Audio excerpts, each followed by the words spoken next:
السلام علیکم ورحمۃ اللہ وبرکاتہ۔ سفر میں قصر کرنے کے لیے روزے کے قصر میں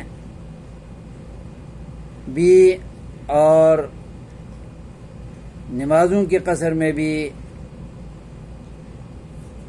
شریعت نے مسافت مقرر کی ہے میل کی شکل میں۔ تو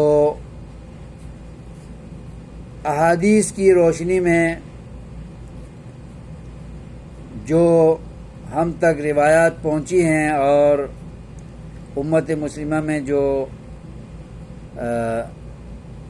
مروجہ قصر کی مسافت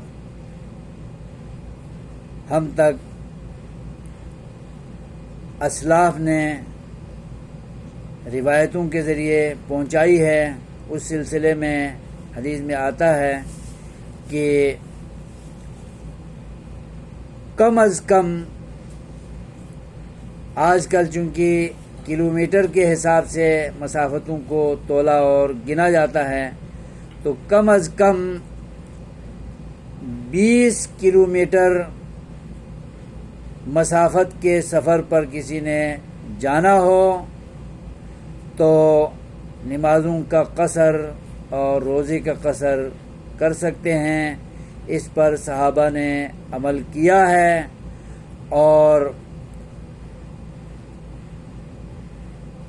دلوں میں کوئی خلش یا کوئی شک و شبہ پیدا نہیں ہونا چاہیے، اور اگر کوئی قصر نہ کرنا چاہے تو انہیں ان احادیث پر کوئی اعتراض نہیں ہونا چاہیے، چونکہ دین ہم نے اللہ رسول کی ہدایت کے مطابق کرنا ہے اور عمل اللہ و رسول کے فرامین کے مطابق بتائے ہوئے طریقے کے مطابق کرنا ہے۔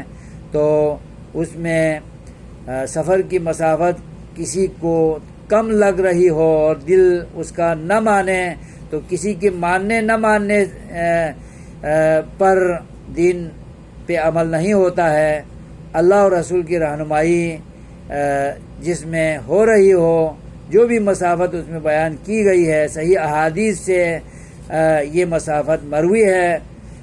میلوں کے حساب سے پہلے مسافتوں کو گنتے تھے، شمار کرتے تھے، تو 9 میل کا ذکر آتا ہے، اور 1 میل 2 کلومیٹر پر محیط ہوتا ہے۔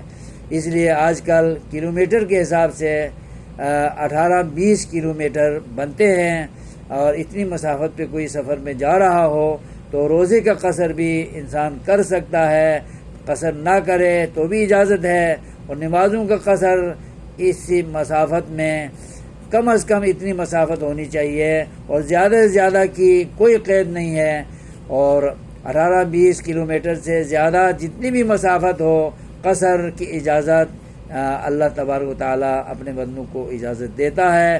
نبی پاک نے بھی اسی مسافت کے مطابق صحابہ کی تربیت فرمائی تھی اور قصر کرتے رہے تھے۔ ہر دور میں ان احادیث پہ عمل ہوتا رہا ہے۔ اللہ تبارک و تعالیٰ ہمیں علم و فہم عطا فرمائے، اسلام کی تربیت حاصل کرنے کی ہمیں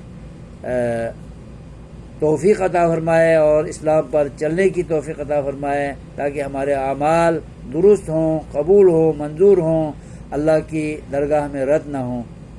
آمین۔ السلام علیکم ورحمۃ اللہ وبرکاتہ۔